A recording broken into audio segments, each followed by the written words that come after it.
ត់ហើយមែនទេ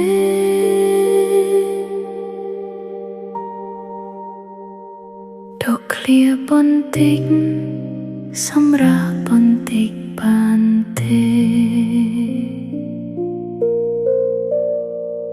អ្នករែកពុនអ្វីច្រើនពេកហើយ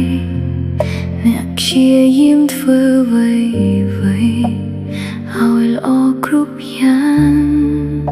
ព្យាយាមធ្វើឲ្យគេសប្បាយចិត្តហើយដោះស្រាយគ្រប់បញ្ហាអ្នកគិតថាអ្នកត្រូវតែធ្វើបានអ្នកគិតថាអ្នកត្រូវ